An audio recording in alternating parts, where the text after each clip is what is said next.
going on? Good evening, everybody. Welcome to a free edition here of Lineup HQ for this PGA. Actually, we should call it the Open Championship. I'm Dan Bach. We've got Mr. STL Cardinals with you. And tonight, you've got NBA Finals tipping off in, I don't know, about an hour and a half. So we'll kind of lead up into that, getting you ready for the big golf tournament this weekend. We're going to be using Lineup HQ. We're also going to talk a little bit about PrizePicks. They've got a new promo coming up for you that is pretty exciting. And, huge shout out to Tambo, who's been doing this show with us over the last year and did an awesome job with it and got another opportunity, which we're excited about for him. But moving forward, we're going to have cards. We're going to have myself. We'll probably have a myriad of people over the next couple of weeks. But golf season kind of winding down here, cards. And we got another major for us, $1 million to be won on DraftKings in a couple of tournaments. Nice GPPs over on FanDuel. What's going on, man? You ready for this 1:30 lock tonight? Yeah, it's an awkward time for me. I have no problem staying up a little late, no problem getting up early, but the 1 o'clock stuff is just a little awkward. You stay up, then it's hard to watch it and not fall asleep, and it's also hard to go to sleep and then get up at 1 o'clock. So I don't know, probably gonna go to bed and hope for no late withdrawals, and then wake up a little early and start watching in the morning. But always fun.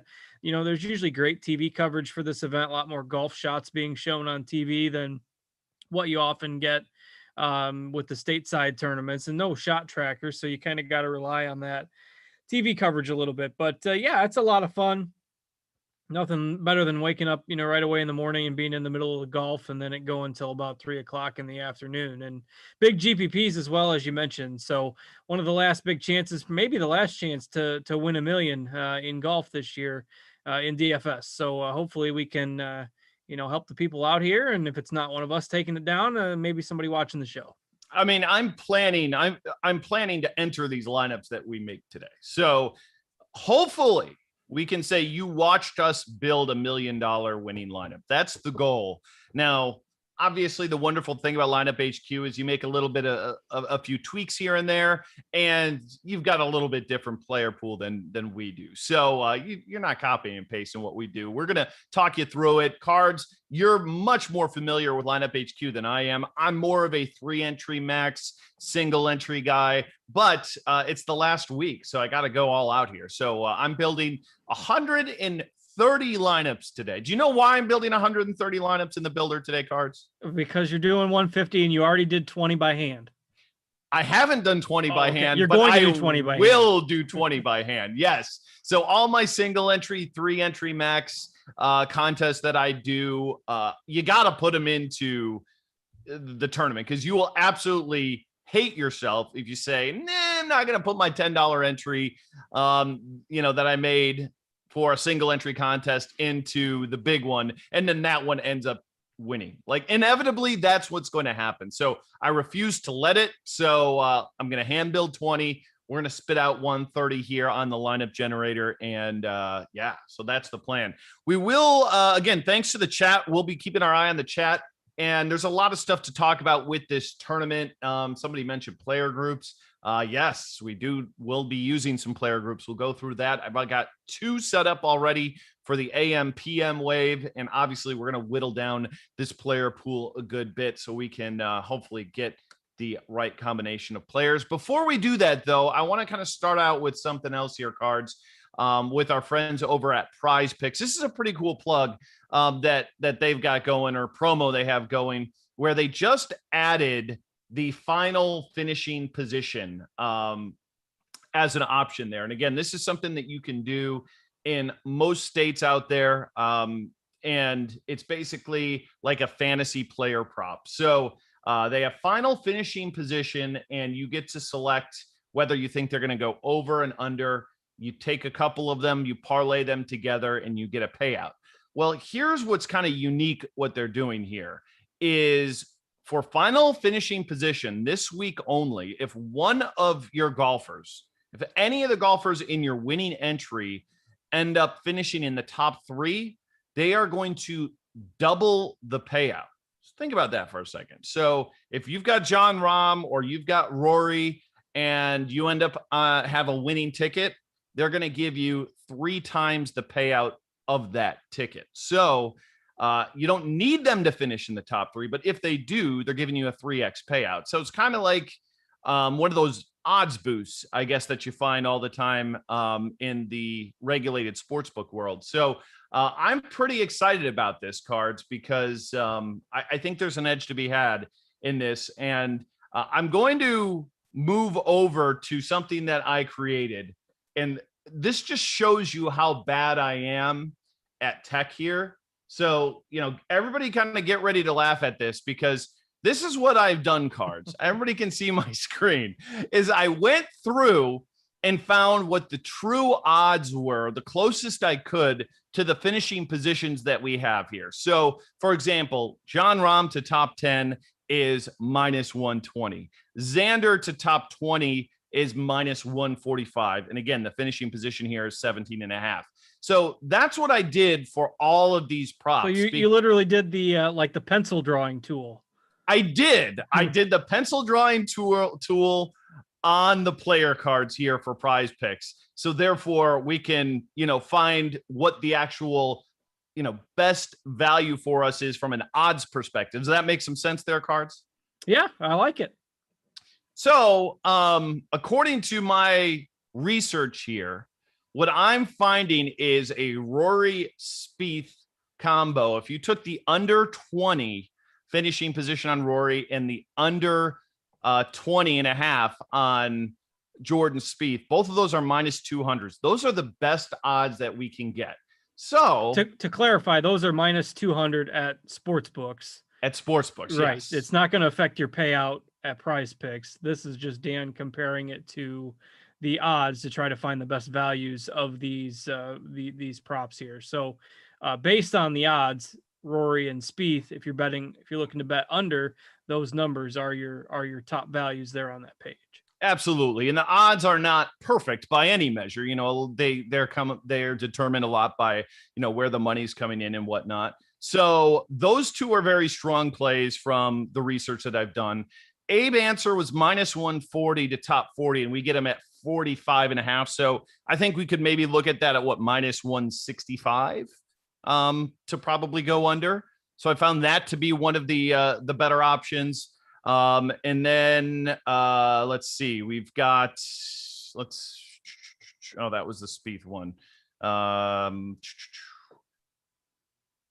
So let me ask you this. So Molinari's plus 175 to top 40. We got him at 57.5.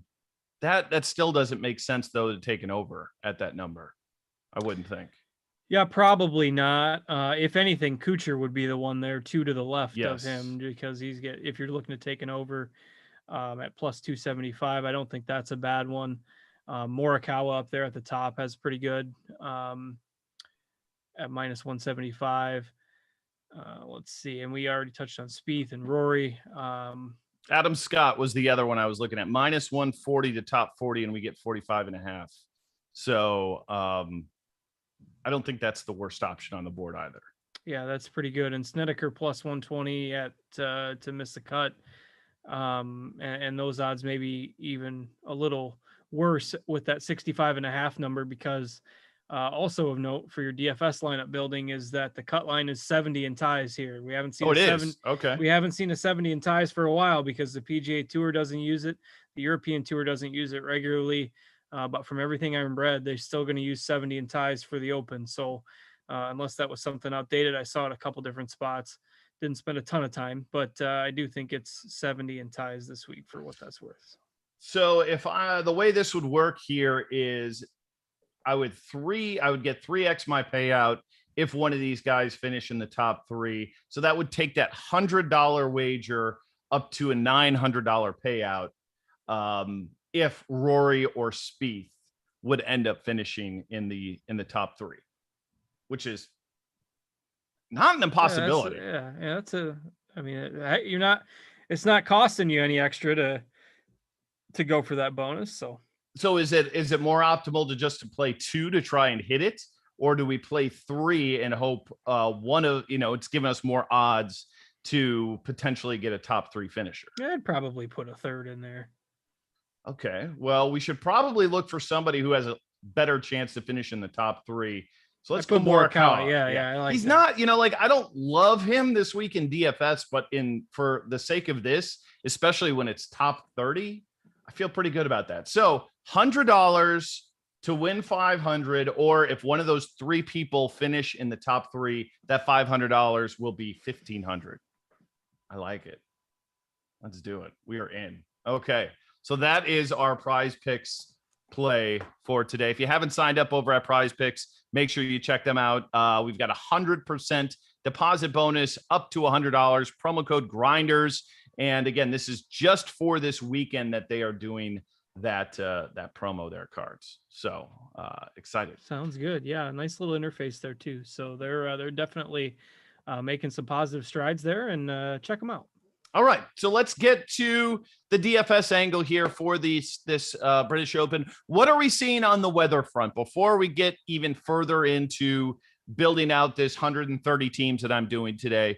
What do we know about the weather coming up tonight / tomorrow for Portrush? Yeah, it's not supposed to rain. So Royal St. George's, St. George, sorry. Sandwich Bay is the closest weather forecast you'll be able to find. So that one's right along the coast there. And really, it's not supposed to rain, which is rare for an Open. It's actually supposed to be sunny on the weekend. And it's going to be breezy, but not overly so. I mean, not 30 to 35 mile an hour winds. It's always, you get on the coast there in the UK, it's always going to be a bit windy.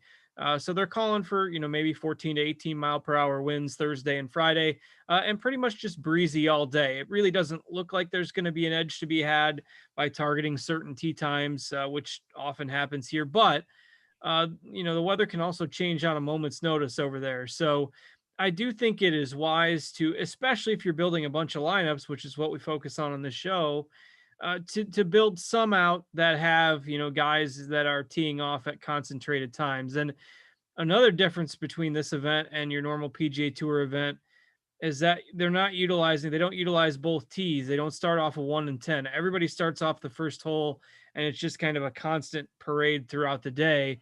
There isn't a break really in the waves, though they do swap it around, the next day, and the last half of the field tees off first. The breaks are less pronounced. It's not like you have 5 or 6 hours, between waves. So a little bit different there for the Open, where a lot of times if weather is very different very early in the day compared to very late in the day, you can get an even more pronounced advantage. But it doesn't really look like that, and we can't really plan for that. But if you're building multiple lineups, it does make sense to try to get some guys together that are teeing off around the same time in the event that, something does come up that the forecasts haven't accounted for. So it's going to be breezy, and it's probably not going to be, a birdie fest like we've seen with the John Deere and some of these other recent events. But as always, I mean, it should be a lot of fun. These courses are good watches on TV. So, okay, I don't think it's going to be a situation where the favoritism is going, especially over 4 rounds like we're doing. I think it's a much bigger deal to look at when you're doing single round MME, because you absolutely can have that huge favoritism. And looking at what we've got from a weather standpoint here, I think it's not going to be massive, because again, this is 2 days out of 4 that we're accounting for. And we obviously, can't look at what the tee times are going to be come Saturday and Sunday. So I don't want to go too crazy in AM PM waves here, but I've got it set up to have our 2 groups, AM and PM. If I want it, what do we think a like, what would we say? Like 2% of lineups, 3% of lineups are wave driven. What do you think? How should we go about doing that? Yeah, I mean, I'd be okay doing 5% from, you do 5% AM wave, 5% PM wave, and then 90%, however else you want to build them. I think that's reasonable to account for, if you're using the lineup builder to do 130 lineups, 5% would be 6 or 7 lineups, stack in one wave. I think that's perfectly reasonable. So if I wanted to do that, basically I would have to use players to use from So this right now you've got the AM group selected, right? Yes. So you'd have to go 6. Use and exactly then, 6. And then you'd have to build, your 10 lineups or whatever, just using that group. There's not a way to put in build me 5% of my lineups from this group. There might be, but it's not hitting me offhand. Because I do it the way I just rattled it off is the way I do it. I just would build my lineups that I want with that group, then I'd clear the group, and then I'd flip to the other one. So I could, in theory, build 10 lineups off of this group and then just save those 10 lineups if I wanted to. That's how I do it. Gotcha. So rather than trying to do it out of 150, that'd be certainly a way to do it. Okay. Yeah, you do 10 that way, you do 10 the other way, you do 10 if you've got another rule, and then you do your 100 global ones, then you just save all those lineups, and then you can still export them all at once. Sure, exactly. All right, well, we'll do that in a moment. Let's get to our player pool here first, because that is where it all starts. And so you got down to 95, I see. So you've already we've pre-show removed the schlubs. Well, for the most part, and I'm gonna show them to you because I value your opinion here, Cards. Okay, this might be my build, but I kind of want it to be our build. Okay, we're working together here.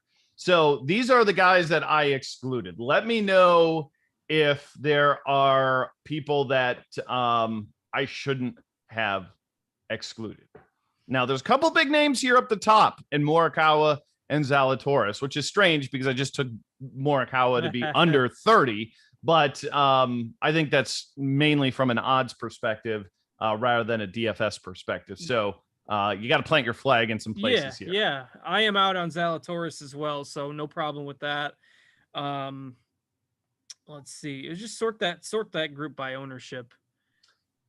Let's do it. Sort by ownership. So I know I don't really have that much of a lot of guys under 1%. So yeah, pretty much all those guys are out of my player pool as well, with the exception of Morikawa, who I do have in there.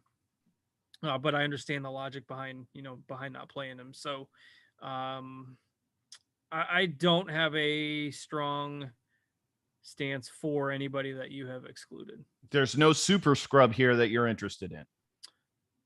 I mean, the only guy that I would even be remotely interested in that I've seen is Schwab, but I'm not playing him. So yeah, not really. Okay. Well, then I did pretty good on the early exclusions here. So let's get to the player pool. We will sort again by ownership. Let's start. Yeah, let's go low to high. I think that's probably a good way to do it. And again, there's a few guys I'm definitely keeping my eye on who are on the cheap, but let's get through it here. Brendan Steele. Where do we go? Yeah, he's just hiding up at the top. So Steele, I don't have. I do think that Harding and Scrivener are interesting. Yes. Say that again. I said yes. Those are like my two favorite crappers. Yeah. So I'm happy that you're on board there. They're really cheap. And basically in this price range, I like to lean on the guys that are either veterans, that know how to save par in the wind, and then that would even be the American. I mean, the American guys are going to get the anti-open bias, but if they're veterans like Todd or Reeve or Horschel, I still think you can keep some of those guys in your player pool. You don't have to play all of them. But the Europeans will also go under own, like Scrivener. Andy Sullivan has a really strong links history. His form hasn't been as great, but I'm always partial to him at Open Championships. He's been on some good teams of mine over the years. So these are guys that you can target, either the veterans or the European guys. So the only one that really wouldn't fit that full mold out of those, kind of bottom 10 guys you have there would be probably Varner. I'm fine getting rid of HV3. I mean, he kind of lucked in anyway through all these people scratching. Yes. And yeah, even if he's close come Sunday, we kind of know he's going to blow it, right? Like, I mean, let's face it. Like, if you're playing, you know, a single round event, Harold Varner's your guy. If you're playing a 3-round event, Harold Varner is probably your guy. But yeah, he tends to blow it in the final round. All right, so I mean, do you have Sullivan in your player pool? I do not. But you know, I play a narrow player pool. He's one of the last guys I took out. So my pool is 33 golfers, which is even more than I usually play. And he was one of the last guys I took out. And you know, I didn't really want to do it, but yeah, I don't mind keeping him in there by any means to play him in some lineups. So well, we are at 92, so we got to chop. no, you know, I'm not saying we got to get to 33, but 92 is way too much. So let's. Yeah, I think I mean, this is a tournament where you're gonna have to scramble and you're gonna have to make putts. Grillo, to me, it just feels like he's gonna shoot at 80 at some point. So I'm out on him. Probably out on Ortiz on links. Kirk, I'm okay with. I think that's fine. Detry, I like a good profile for this course. He's maybe a little bit overpriced, which I think will keep the ownership down too. So him, I like in tournaments. Gary Woodland has been too all over the place for me, so I'm out on him. Danny Willett, we can get rid of him. I know he's a Euro, but yeah, that's fine. He's not in my player pool either. Minwoo Lee won last week and looked really, really good. Do we ride this wave? I mean, he's another one that I feel the price is going to keep people away at 7,200. Yeah, it will. I didn't look at him a whole lot, but I don't mind if you're playing the form angle. Like, I'm in on Lucas Herbert, so you know, if I'm going to play him, I can't knock Lee for the same reason. So, and I like Streelman. I do like Streelman. Okay. You know, he was one of the most popular guys at the John Deere last week at like 10K and missed the cut. So I'm in on him. I kind of like Streelman, probably the best of those next 3 or 4 guys you got there. All right, we'll get rid of Gooch. We'll fire off Eric Van Rooyen. I am going to keep Glover. I had him in the $200 single entry on DraftKings last week, so snuck in a backdoor min cash thanks to Lewis. His form's pretty good. So you know, this is a course where, you know, distance isn't huge. Putting obviously not what he's known for, but better. Yeah, he's been better. It's not his strongest suit, but he made a lot of putts last week, and certainly that'll give him some confidence. So yeah, I've got no problem with Lucas Glover, another veteran that you know will take what the course gives him. Connors, with his form dipping and the short game required here, like Noto was saying last night, that Connors is probably going to hit one over and then beyond and then back over the green a few times. So I'm okay without him. Let's see. And I don't really have a ton of strong takes in those guys in like the 3 to 5% range. Keegan, I'm going to be out on Keegan here, I think. I don't mind Harmon. I don't mind Cam Smith. I'm definitely playing Cam Smith at 4% ownership. Absolutely. All right, so we're at 81. We're still got way too many people here. So Henley, Hoffman, or Palmer, you can play one. Who are you playing? Probably Henley. You know, the ball striking has been okay. The short game has let him down a little bit lately, which isn't usually the issue for him. You know, Henley or Palmer, you can choose. That Hoffman, I think, is good to exclude. We'll get rid of Palmer here. All right, let's keep moving up here a little bit. And, you know, I'm actually, instead of going from pone to low, let's go pone to high here, because inevitably, you know, comes a time where we look at ownership percentages and we just have to take a stand on guys who are popular. So they're going to be higher end guys, but let's do it. And I don't know what to think of Brooks Koepka here, Cards. We saw last week that, or not last week, but, you know, last major, he's hobbling up the staircase, holding his knee. This week, he's like, I don't like this course. I played 9 holes, just not my deal. I mean, I hate that attitude. I mean, maybe he was, though. But is it though? Like it's a shtick. So. I mean, it's such a bad attitude.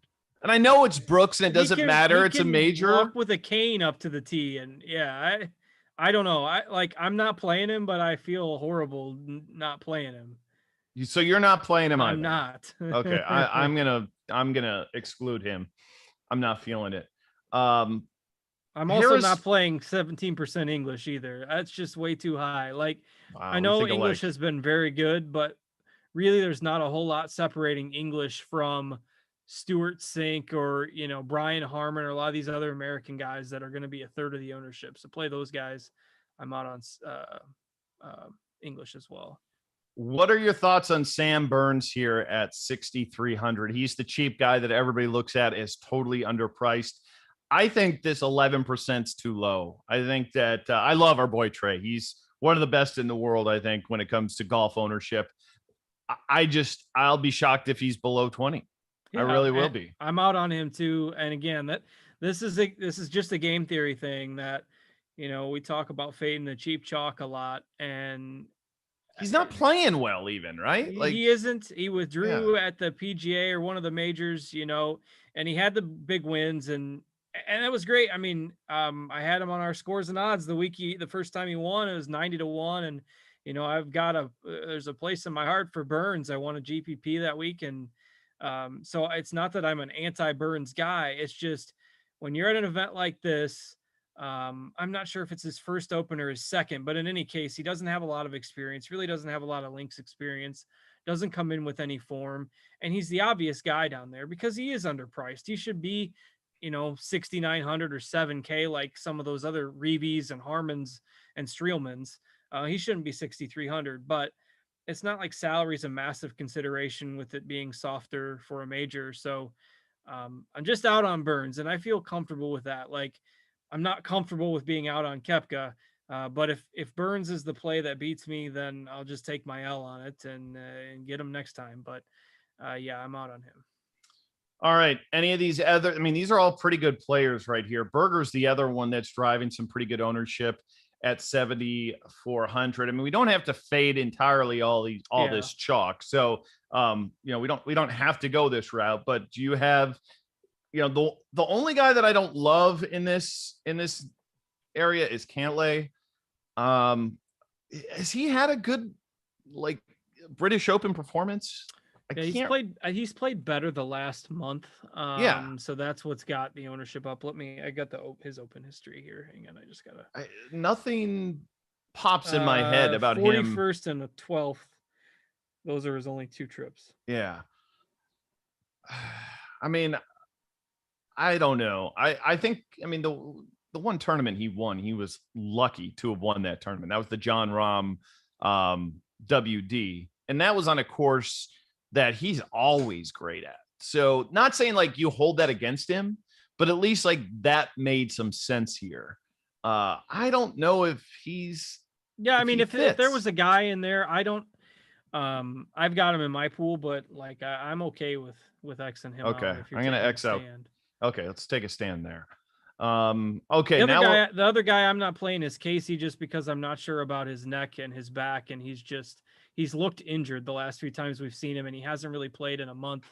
Again, I like that. I'm playing some Cantlay, and I'm out on Casey, and Casey's a guy that he doesn't win a ton. He's shown a little bit more upside the last couple years, but another one that we just don't know how healthy he is. He doesn't post a lot on social media. He's very quiet. And we know the last time we saw him, everyone was convinced in the first round that he was going to withdraw. So that's an X for me as well. Yeah, I'm kind of with you. He looked really hurt at the Travelers. I can't believe he didn't pull out of that tournament, and he was just uber chalk that day. He was, and I didn't play him that week either because I think he was the most popular player in the field. So not that you're rooting for somebody to be hurt, but wouldn't have killed me that week if he would have withdrawn. And he ended up gutting it out. I think he finished with a top 25, a decent week, but I was surprised he didn't withdraw there in the first round. Okay, so we're now back in this middle tier of 8% ownership guys, and I kind of like most of these players here. What's your Bryson take? Do you have a Bryson take? Man. For some reason, I remember this 2 months ago when Rory was playing like garbage. I can't remember which major it was, but or maybe I don't even know if it was a major, but I remember you saying that you played Rory like a donkey or something that week because he was in such bad form, and it seemed like such an easy fade on Rory. Bryson's kind of headed there now. You know, the Yeah. caddy change, missed the cut at the Rocket Mortgage. And the price is down too, yeah. like 9,900. Like that's a DK algorithm thing. You know how I believe in the DK algorithm. You know, sometimes when things look unusual, they're unusual for a reason. And that looks really low for a guy of his magnitude. 6.2% ownership. My God, that's minuscule for him. But his 3 open appearances, 2 missed cuts, and a 51st, and he is the only golfer priced above 7,500 that has negative strokes gained on the field. So yeah, his open history, while it's only 3 times, when you throw in the caddy change and and the course, it seems like a lot has to go right for this to be the spot. So I can see a lot of people saying, "Hey, I'm interested because he's only 6%." But you got guys like DJ and Rory that are in that ownership as well that I think I'd play before Bryson this week. I definitely play Rory, and we'll get to him in a moment. It's strictly an ownership play, and I ask you, is that a good enough reason to play a guy 9,900? Is because the ownership is low.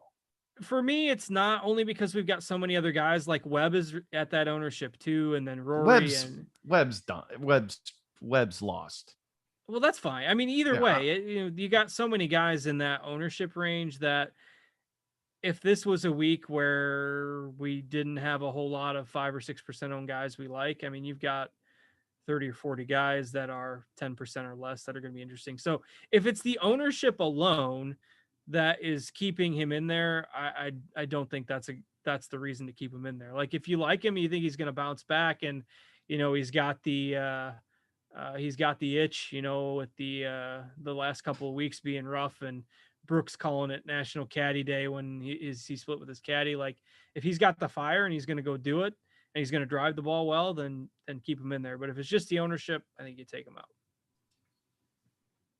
I already took out Koepka. Might as well take out DeChambeau. And we'll probably end up getting a Brooks Bryson Sunday. Oh, if we do, at least we'll get the entertainment out of that. That's true. That's true. We will be broke, but at least we will get entertainment. I like broke and having fun. All right. So he is out of the player pool. Okay, we're down to 71. I don't need to get to 33. And I know you go way lighter than I do cards on your player pool. What's the most number you're ever comfortable going with? To be honest, this is probably the most I've had in a long time. I mean, oh, wow. But that's because I naturally play with a lighter player pool. Like, I've seen people go 50 or 60, and I think that's okay if you've got guys that you're intentionally, going to sprinkle in as 2 to 3% owned guys that you don't want to play 15 to 20% of. So, I'm okay. What if we shot for 60? Okay, that means we got to cut out 11 guys. 11 guys. Let's find 11 to punch. Chat, if you've got some thoughts in terms of some guys we need to punch, definitely let us know. I'm keeping my eye on this as well. It says one guy, JG said fade all the top English guys. I mean, I don't know about that. That's not quite my game plan, but I'm pretty good with this high end player pool we have. I like Bezuidenhout. I like Poulter. God, Adam Scott. You still have Justin Rose in there too. You got to decide on Scott and Rose. I think you keep one and lose the other, and you can choose. I don't have either, but a case can be made for both. Ryan Murphy says Finau. He's not playing great cards, but man, he's been pretty good in this tournament the last few years. He has, and he's missed his last 2 cuts. He's missed his last 2 cuts coming in here, but he's really good. He sets up surprisingly well for opens compared to a lot of the other American guys. I do like Finau this week. I'm going to cut Noren. I think that price is a little much. I've been playing him when he's, in these other tournaments, which aren't as deep as this one, and he's been just fine, but 7,200, 7% ownership. I think get away from that. So we're at 69. Kisner is another guy I don't have much interest in. I haven't seen, he had one good finish at an open. He finished second in 18, but otherwise his last 4 open trips, 30th, 54th, 76th, and a cut. And he had a good start a few weeks ago, but before that, like Kisner's form all year has pretty much been horrendous. So that's another guy that I am out on this week. Okay, so we're back down to I took him out this as well. We've got let's see, it's a little bit slow. 68. You know what? It doesn't feel like you have 68 guys in there, Dan.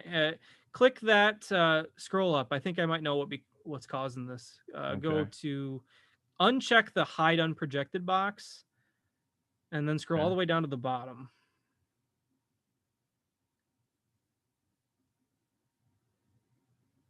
Okay, so those are all the withdrawals. X those guys out. Oh, you just made my life a lot easier. I was going to say, there's no way you've still got 68 guys in there. Okay. It just wasn't making sense. I was like, so, man, you made my life way easier. Those are guys that had salaries, so they got uploaded, but they had no projection, so they don't show up with that. They wouldn't have shown up in any lineups. Yeah. But they mess up that count. Now, if you go back, your count should be right.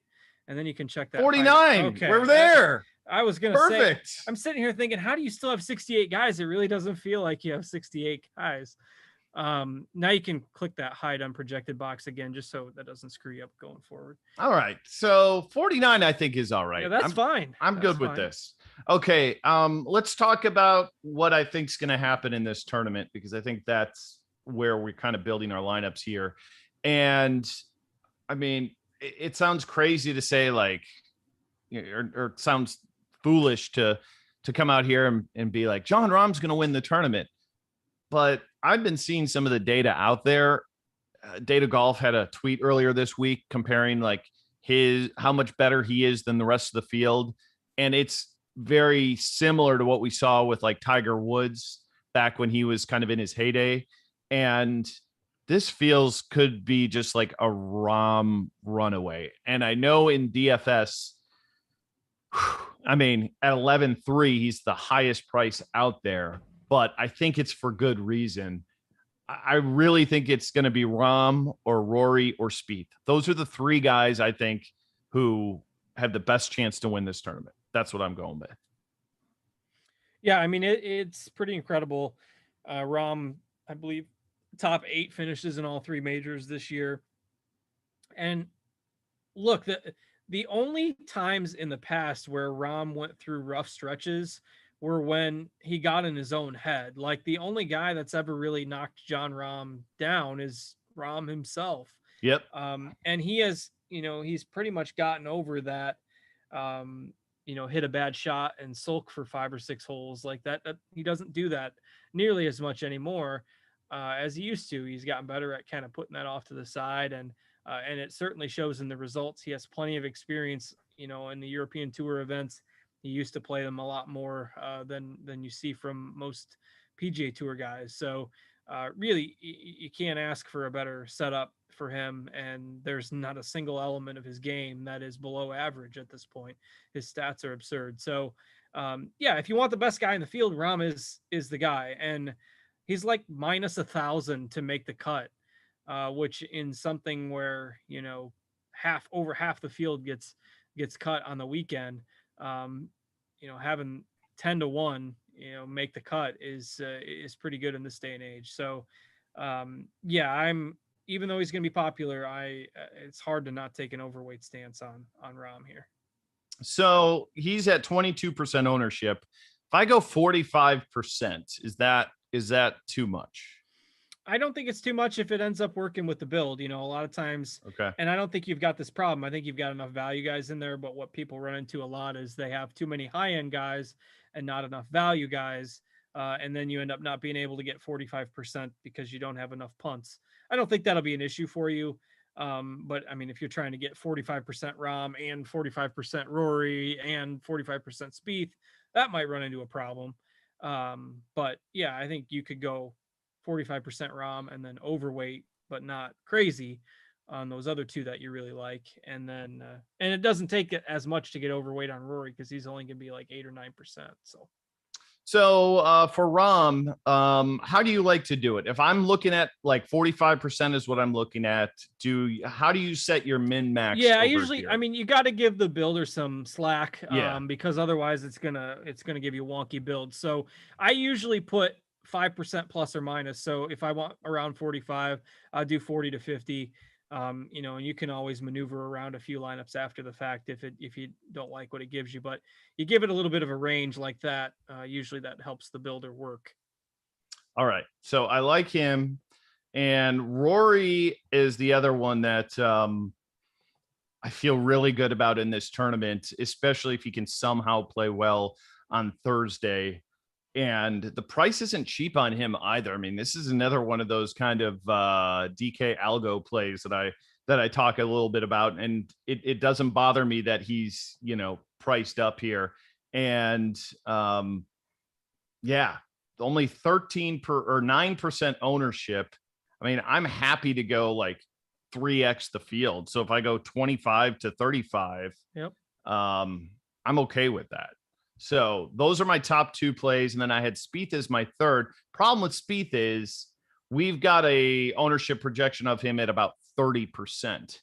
I can like him, and can I still go underweight on that? And I think I can, right? Like if I set that at like 20, at like even like 15 to 25, yes, that puts me a little bit under, but that's still pretty good It's not going exposure to to break Spieth. your week if he wins that way. So, yeah, that's no problem. I think that's a good plan.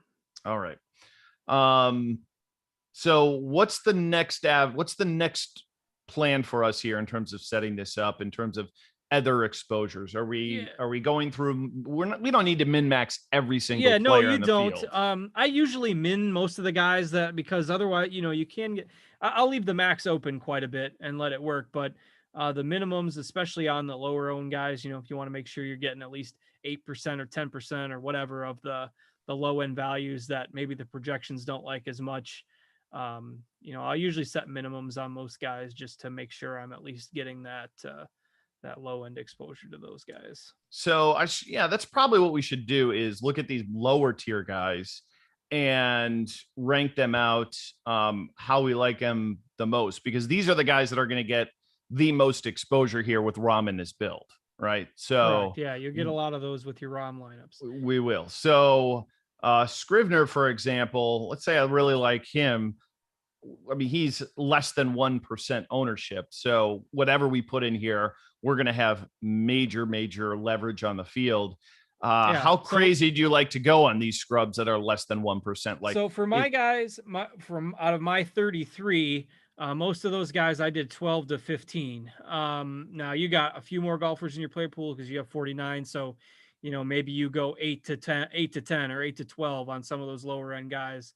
Whereas I went 12 to 15. I mean, I don't think it's abnormal to be in that range, particularly when you're building, if you're building 130 lineups, 10% of a player is going to be in 13 lineups. So, if you go 8 to 10%, or if you want to be a little bit more risk averse on some of those guys, 5 to 8% or something like that, that gives you a reasonable range. Other than the ones you really, really like, if there's a guy you really, really like and you start to get to those 5, 6, 7% owned guys, then maybe you go up to that 15 range. So I like Horschel a little bit this week. So he's one that, I feel like I can go at 15% and feel pretty good about it. But you're right. You almost, I know we don't need to min max every player, but if we don't do it, you really run the risk of potentially just having the builder just throw in Andy Sullivan in like 60% of lineups, don't you? Correct. Yeah. And then you'd have to go through and add a max, which you can do right from the screen after it builds your lineups. You can change the max and then you can rerun it. But obviously, you're going to be building a lot of lineups, so it'll take a while. It'll churn it through. But yeah, I mean, I usually set them in max on most players, just because then it at least gives you your baseline of what you want it to do. And then if your settings are too whacked up, it'll give you an error, and you have to do the math again. But all right, Cam Smith, I'm going to go an aggressive 20% floor on him.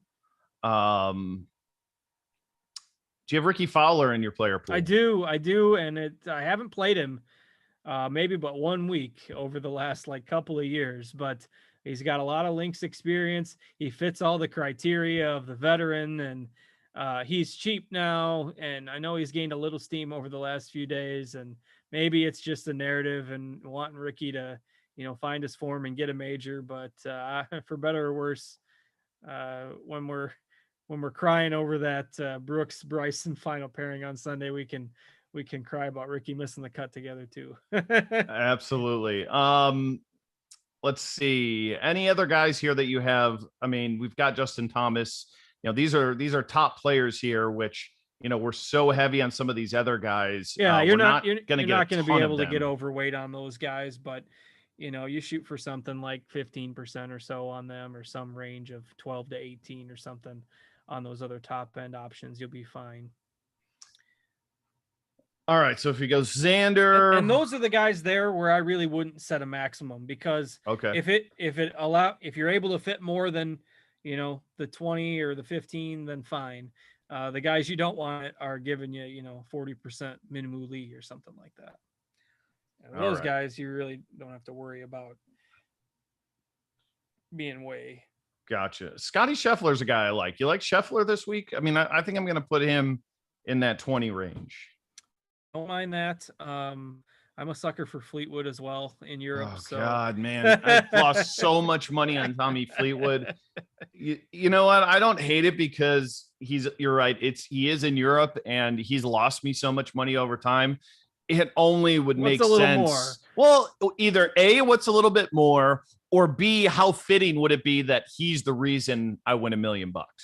He's right. 27th, 12th, and 2nd in the last 3 opens. And he's been playing decent golf in Europe this year. I know it hasn't happened in the States. I know it hasn't happened when he's been chalky, but I like him. All right, we're adding a few numbers here. Thoughts on Niemann here at the 7,700. Makes cuts left and right. Feels like he's going to win a major, right? And that's something that I kind of look for too, is like, who do we envision here? And I know that the British Open, for example, like you get randos all the time. You get the Todd Hamiltons, the Ben Curtis, which was here, I believe. Yeah, it was here. So it happens, but I like to actually play guys that I think can win or will win. And I know he's young. He's going to get a major at some point in time. I don't know his fit here on these European courses. But man, he's a really good young player. You got where you settling on Niemann? Yeah, he is in my player pool. Let's see what I put on him for mine. Let's see. I put him at 16 to 22 in mine. Man, 16 to 22. All right, so I got 12 to 20 on him here. Guido, I put at 15 to 25. Stuart Sink, I'm going to X out. I'm fine Xing a few guys out along the way. I know he's won a British Open before. He's played well this year, but I'm not going to buy that narrative here in this tournament.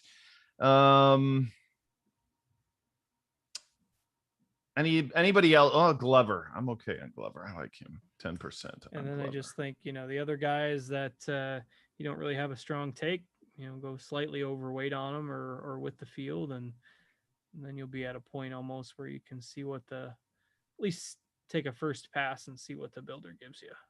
Yeah, we got a few other things we got to tinker with too in the builder before we do that first run. Man, Max Homa, I'd love to see him in contention again. I don't know if this is the place for it, but we'll put him at 5%. All right, let's go quickly back up to the top to make sure we didn't miss anybody up here. Abe Answer, 13%. I'm fine kind of being with the field on him. Victor Hovland's interesting. He's another one that kind of falls in that range of like, we know he's going to win a major at some point in time. It's just a matter of when is it and which one. I don't know if this one's it, but he played pretty well a couple weeks ago in Europe, if I remember correctly. Did he win? Did he? I don't think he won, but I think he had a good finish. You got the ownership hidden, by the way. That's the floor column. I just didn't want you to get. There you go. Gotcha. I just didn't want you to get backwards there. All right, let's see what he did. I got Hovland's cards up here. He did win. I thought so. Won I thought he won the BMW. And I mean, it's not like he's unfamiliar with Lynx being a Norwegian. So he's got a lot of fans over in Europe as well. So it's not gonna, not gonna be intimidating for him by any means. All right. So let's go to the build rules here. This is, I think, one of the more important side of things in terms of using our lineup builder here. And where do you like to put range of outcomes when we're doing MME builds? I usually put it in the middle, right in the just middle, because, that otherwise it tries to go strictly off the projections and then it's going to throw off your exposures. So, all right. I'm going to go 130. I'm not going to go waves here, cards. I don't think it's I don't think it's going to be completely necessary here in this tournament. Building that many lineups anyway, you're just naturally going to get some that are at least 5 and 1. So I didn't either. I mean, I build 150 lineups, and I just don't think it's there. It's not like they're expecting a bunch of rain either. So one of the first times that's ever been the case for the Open that I can remember, where I haven't, at least hinted at a potential edge. So I don't think it's absolutely necessary. Okay, unique players. Do you go beyond one? I usually do 2. Building that many lineups, you can't really go much more than that. Otherwise, you won't get enough. That's fine. 2 is good. Max exposure. Do we leave this? I mean, if you've got maxes on most of the guys that you want, so that's not going to really be a factor. Okay, so this is always interesting. Salary. We're at least leaving 100. And then the question is, do we leave more than that? Probably don't want to leave 20K. No, we don't need it. We don't need that floor. That is for sure. Yeah, I like to go to like 49.5. Yeah, I think that's fine. I think so too. And you can always edit these lineups as well when you get to the next screen, which I think is nice. Okay, this is the I think more important part. Min and max lineup ownership. I kind of screw this up from time to time, cards. So set me straight on where I need to put these numbers, because with mass multi-entry, this is, I think, really critical part of building. Yeah. So the min doesn't really matter. The max is basically the total projected ownership that your lineup cannot go over. So for example, if you are okay getting a lineup with Sam Burns and Spieth and Rahm and another person that's pretty chalky like Harris English. Now we've excluded some of those guys, but you could have a lineup that goes like 120% total ownership. But for GPP builds, that's almost never optimal. You want to make sure that you are, while you're still playing some of those 20 to 25% owned guys, that they're being mixed into lineups with some of those lower owned values. So usually I set that at 80. I haven't really had a problem with it, building lineups at 80. I found one of my lineups that's, got a few popular guys that's at 72, another one at 71, another one at 76. I've got some in the 60s. So I think 80 is a good number. If you're less concerned about chalk, you could go 90. But that's usually around where I land. I think 90 is all right. Just looking at the guys that we excluded, the Harris Englishes. There's a couple other chalky guys out there that we kind of took out. I'm okay with 90. And again, you can kind of look through these lineups and edit them on the fly. Okay. Anything else here that we gotta mess with? Yeah, I don't know if it, just in case it only reads the 2 characters, take the 0 out of that 90. I don't know if that messes with it or not. Gotcha. Be safe. Yeah, the others that those are use min max. Obviously, you're going to do that. That prioritize lineups over max exposures is fine to keep checked. The reason that's there is if you have it unchecked, if there's any player that goes 1% over your maximum, the lineup builder will literally stop building and throw an error. And obviously, we don't want that. If one guy goes like 1% over the maximum, it's not a big deal. So keeping that checked will allow it to keep on building the lineups. So yeah, that's how mine would generally look. Exactly how. Okay, the exciting part, we get to press the button and see what it spits out for us. Let's do it. Oh, it's moving quick. It's moving quick, cards. That's always a good sign. Loving the line. Yeah, you don't have any major errors in there, so that's good. There's probably going to be some random high owned guys that you're going to want to go back through. and set maxes on, which is totally normal. I mean, that ran in about 10 seconds. Yeah. So the best part about this is if you see guys, holy cow, I need to set a max on that guy because I don't want that much. You can just go do it right there right here and build the lineups again.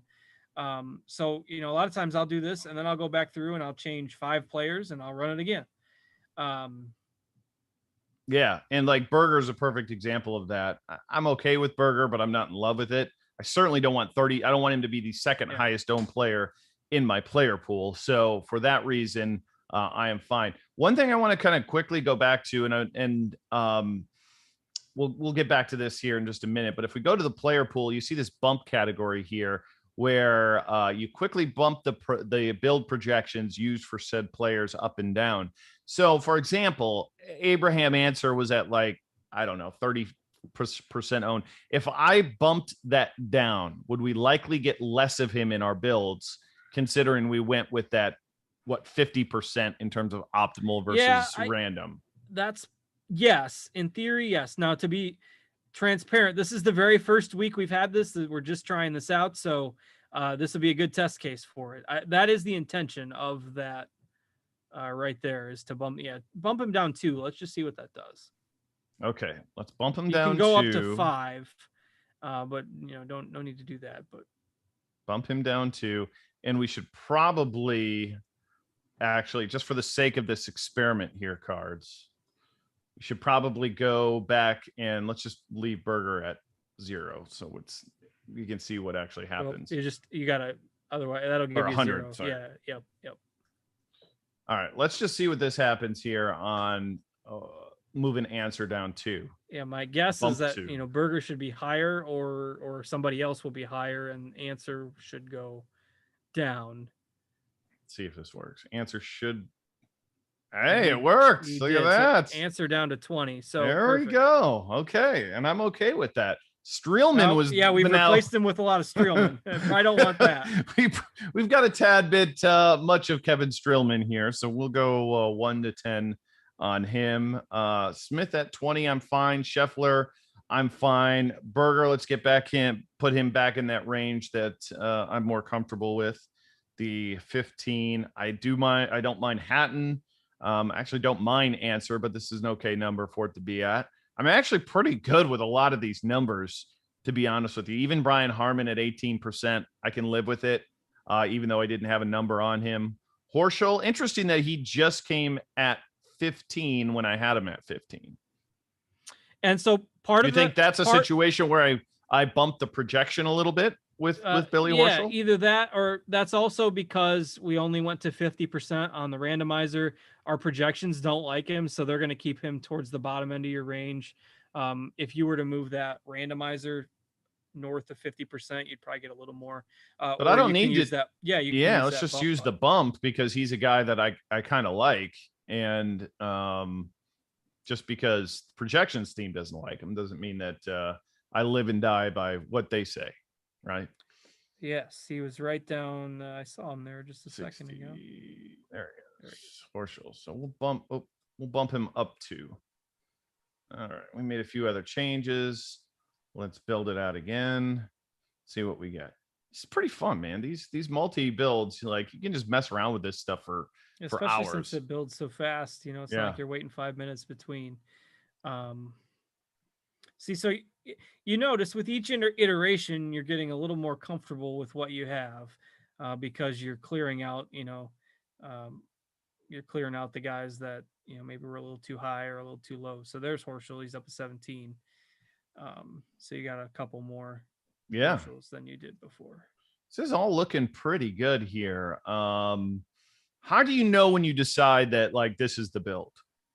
If I scroll through it and I don't see anything I don't like, if there's nothing that pops out at me saying, hey, I need to get more of this guy, then you're fine. See, here's the thing that I'm kind of interested in is when we've got like 1% of a player, that, like, what's even the point, right? Yeah, well, you know me. That's how I get down to 33 guys. So if I just like deleted them, that wouldn't necessarily solve the problem, right? I mean, either you put a higher min on them or you delete them. Like if you want to make sure you get them in 5%, then put the 5 minimum on there. Gotcha. And then again, it's also you're also gonna have to take that randomizer slider, like where you set it to 50. It will follow your mins a lot closer if you move that higher. The build rules where we set that at 50. Gotcha. I mean, if you just want to go based on your exposures, you can punch that thing all the way over. I'll go to like 72. If it takes away my Billy Horschel, I'm going to be pretty upset. It shouldn't. It shouldn't take away your Horschel.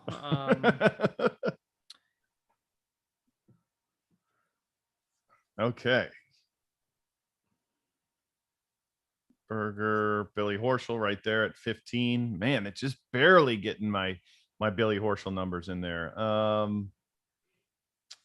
Brandon Grace at 6. Let's see. Most of these guys are 5. So yeah, Herbert, so I mean, Sullivan. If you set the mins at 5, you'll get. But you know what's an easier, if we've only got a couple down here, like if we say like we don't want to go below 5%, okay, I can live without Lucas Herbert, right? I can just live with it. So rather than doing a whole rebuild, I can just find the lineup and say, okay, here's my chance to get a little more Billy Horschel in my life. And there we go. And it's done.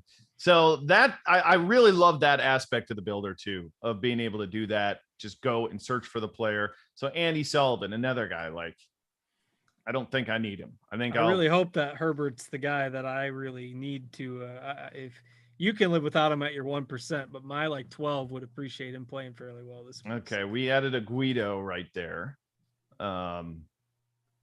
That's his name, boys and girls. I'm not shrinking. You're shrinking your player pool as you go. Slowly but surely. Like Leishman. We can get rid of Leishman. Like I have like 2. If Leishman wins or has a great tournament and I've got him in 2 lineups, like what's the likelihood that it's going to be one of those 2 lineups? So where do we want to add Cam Smith? Now, this is where I get a little bit weary because sometimes when you do this can go above your, because it doesn't hold your build rules when you make these edits. So that might have zeroed out a lineup. But it's okay. It's one lineup. It's the goal is not to get duplicated lineups. If you got 1 or 2 lineups that are zeroed out of 130, you'll probably be okay. So let's see. We got another Mark Leishman here. Who should we gear? I'll let you make this pick. Who are we replacing him with? Let's throw a Sergio in there. Sergio. All right. Okay. So Leishman, we got one more Leishman to get rid of. Oh boy. Scotty Scheffler or Tommy Fleetwood. I think Scheffler might zero that lineup out. I think he only had exactly enough. Okay. So that leaves us with a couple more. I like Harding. So watch what I'm going to do here, cards. Ready? This is where it gets fun. So we've got Justin Rose. If I replace him with Harding, the problem is that lineup will go away, right? Yep, that's okay. But you're freeing up $1,500, so do that. Switch it to Harding, and now search for Harding. Okay. And you're gonna have a Harding lineup that is only using like 48 something in salary. It's probably gonna be the bottom one. So if we sort salary low to high, there you go. And now there's that one. So now find a guy you want to upgrade. So we take Brandon Grace and move him to Patrick Reed, and bang. Kind of like that. There we go. So we'll do that with a couple more Justin Rose. And Rosie. Let's see. Add my boy Harding again. So we want to get him up a little higher. And I got to search Harding. Low to high. There it is. And who do we want to upgrade here? Daniel Berger. Get rid of him for a Victor Hovland. Bang. There you go. Now you're out of Rose, and you just added a couple more Harding lineups. And so now you don't have anybody under 5. Everybody that you have now is at least on 5 lineups.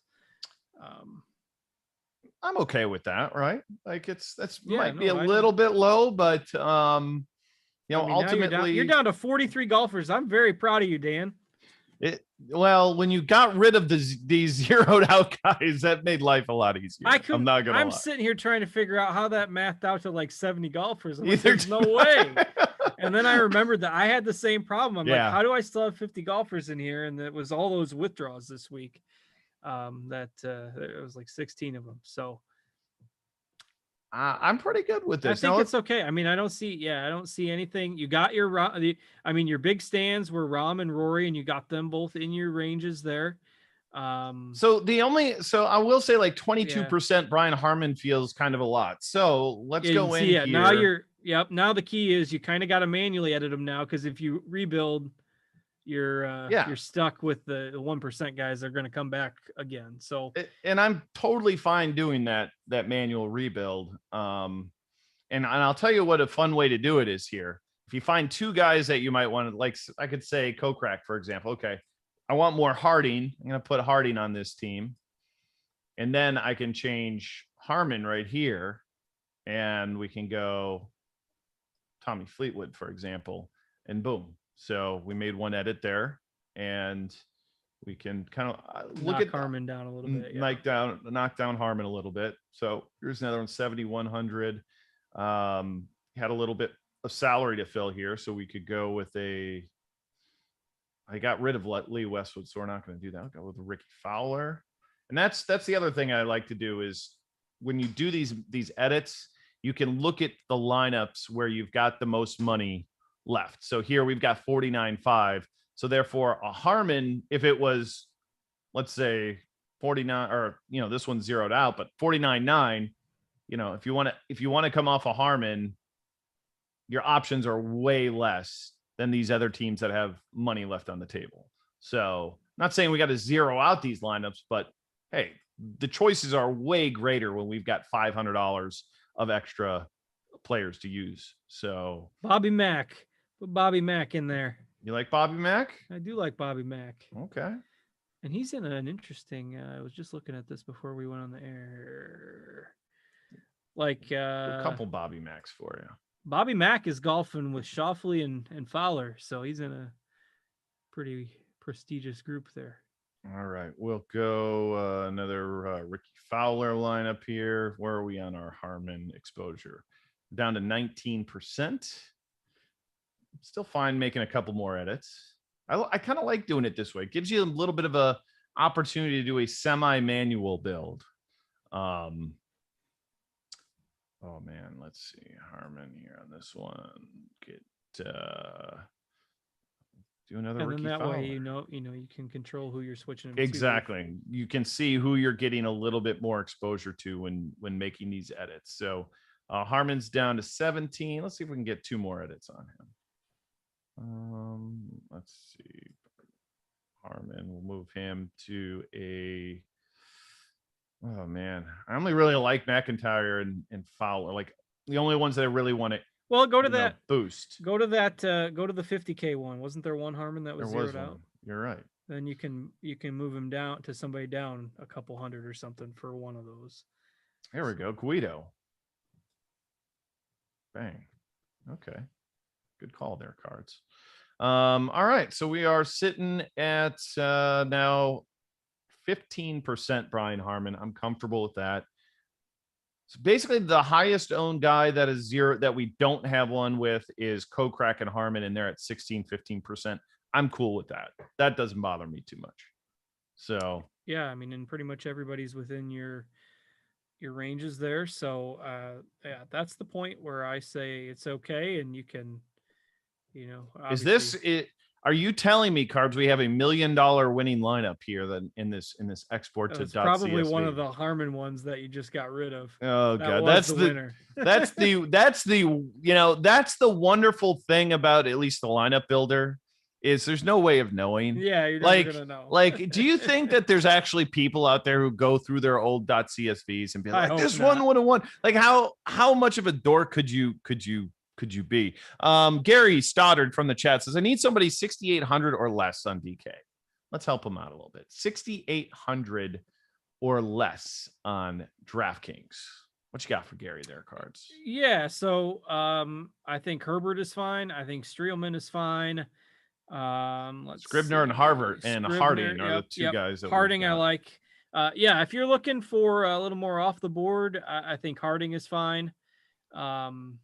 Just if it's a GPP, it'd be somebody other than Sam Burns would be my recommendation. Yeah. Any of those 3 or 4 guys. Well, all right, Cards. That should do it for us, I think, on this build here tonight. And we're going to export this to make sure we've got the winning lineup here. And, I'm going to Nashville this weekend. So I hope I can get some good Rotogrinders karma, on Sunday as I sweat this thing, hanging around, Cal. He's won $1 million a couple of times. So I'm crossing my fingers that I get the Rotogrinders karma and win the millie this week. That would be wonderful. So would be awesome. So fingers crossed. And if it's not one of us, hopefully one of you guys. And yeah, these are always fun. Pick tonight for basketball. Who you got? It's really interesting with the home teams kind of dominating these last few rounds, but I think the Suns are the better team. I think they get that big road win tonight, and they're like plus 180, which I think for Phoenix is a little too lofty. So give me the live dog tonight. I'll probably throw a few bucks on the Suns. If you're gonna do that, go a little further. Take them like plus 3 or something and get even better odds. Yeah, I think alternate odds betting is I love it. Especially imagine if you took these 3 games and took the favorites like minus 10 in each or more potentially. Yeah. You're getting, real plus odds in these situations. And I know every game's not going to be a blowout. I don't think this one's going to be a blowout. If I was going to bet an alt line tonight, it would be on the Phoenix side, given 5. And because the thing you got to remember too, is down the stretch, it's a bunch of free throws happening anyway. So, right. Just a sneaky way to get some better odds if you like the underdog tonight. But we're out of here. Golf starts late tonight or early tomorrow, I think 1:30 Eastern time. So I will hopefully not have dead lineups by the time I wake up in the morning, because there's 0 chance I am going to be awake unless the basketball game somehow goes to 4 overtimes cards. Then there's a slight chance that I'll be able to watch it. But repping Ohio Bobcats, you see what happened today? Frank Solich retired cards. Oh, I did not see that. Yes. He should have retired probably 10 years ago. Not because he wasn't good, just because he's freaking old. So yeah, he's been a long time. Hats off to him. Did a great job bringing my Bobcats back up to respectability, to say the very least. Yep. Who would have thought that? Who thought that you would leave Nebraska, go to Ohio, and be there 17 years? That's crazy. It's crazy. All right, we got to get out of here. Thanks so much to you guys for watching, Devin for producing. And if you haven't become a Rotogrinders premium subscriber, there's links in the chat that Devin has left out there. $10 off your first month. Check us out. We've got, of course, this month for golf, MLB kicking back off. And believe it or not, cards, we're less than 4 weeks away from preseason football. And crazy. Once preseason football starts, it's football until freaking February. So get excited, boys and girls. For my buddy Justin Van Zuiden, I'm Dan Bach. Have a great night. Good luck this weekend, and we will talk to you again sometime next week. See you, everyone.